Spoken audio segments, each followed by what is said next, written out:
இப்போ நம்ம சிம்பிளாக நம்மளை நாமளே அனலைஸ் பண்ணி பார்த்தா கூட, இப்போ கிருபைக்கு கீழே இருக்கக்கூடிய நம்ம எல்லாருமே கிருபைக்கு கீழே இருக்கிறோம். கிருபையை நாம் நம்புகிறோம். கர்த்தருடைய எல்லா விதமான செயல்களையும் நாம் நம்புகிறோம். அப்போது நம்ம இப்போ ஒரு நிமிஷம் நம்ம யோசித்து பார்த்தா, யாரையாவது நம்மளால் மனசார சபிக்க கூட முடியாது. யாராவது மனசார நான் ஒருத்தங்களை திட்டிடுவேன், நான் சபிச்சிருவேன்னு நம்மளால் சொல்ல முடியுமா? ஏன்னா முடியாது. நம்ம கர்த்தருடைய கிருபைக்கு கீழே இருக்கிறோம். அவருடைய வார்த்தையை விசுவாசிக்கிறோம். கர்த்தர் எனக்கு எந்த நன்மை நடந்தாலும் அது கர்த்தருடைய கருத்தினால தான் நடக்கும். வேறு யார் நினச்சும் என்னுடைய வாழ்க்கையில் தீமையை கொண்டு வர முடியாது.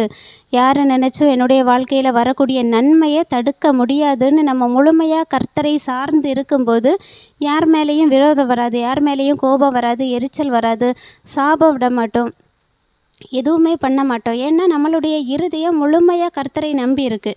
அது முழுசாக கர்த்தரை நம்பி இருக்கிறது தான் ஏன்னா நம்மளை இதுவரைக்கும் பாவத்தில் இருந்து அவர் நம்மளை மீட்டெடுத்து அந்த மன்னிப்பை நமக்கு கொடுத்துருக்கிறாரு. அதனால நாம் எல்லாரையும் மன்னிக்கிறோம். அவருடைய பிள்ளையாக இருந்து நமக்கு எதிராக பாவம் செய்கிறவங்களையும், கோபத்தில் எரிச்சல் படுறவங்க எல்லாரையும் நாம் மன்னித்து அவருடைய சமூகத்தில் அவருடைய பிள்ளையாக வாழ்கிறோம். அதனால் கண்டிப்பாக நான் உறுதியாக சொல்லுவேன், கர்த்தருடைய கிருபைக்கு கீழே இருக்கிற நம்மளை பாவம் ஒரு நாளும் மேற்கொள்ள முடியாது.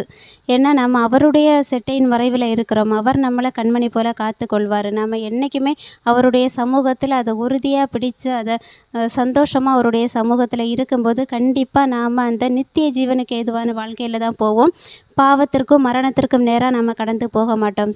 கர்த்தர் அப்படிப்பட்ட ஒரு அற்புதமான வார்த்தையை இன்றைக்கி நமக்கு கொடுத்துருக்குறாங்க.